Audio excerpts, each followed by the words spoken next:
Okay, in this picture here, we have a circuit with one source of potential, electric potential, V0, and three resistors, R1, R2, and R3, connected in a series as shown.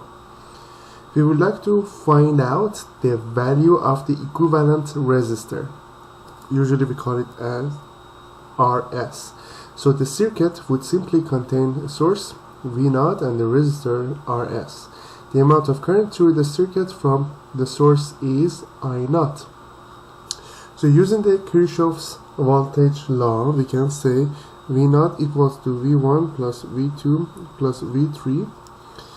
V1 equals to I1 R1.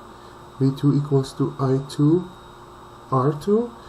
V3 equals to R3 R3. And V0 equals to I0 RS.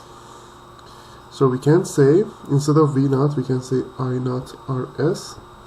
Instead of V1, we can say I1 R1 plus I2 R2 plus I3 R3.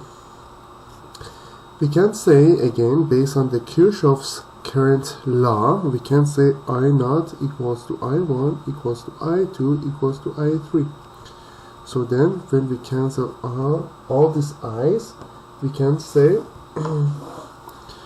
RS equals to R1 plus R2 plus R3. So that's going to be the equivalent resistor, which is called RS. RS in series circuit equals to R1 plus R2 plus R3.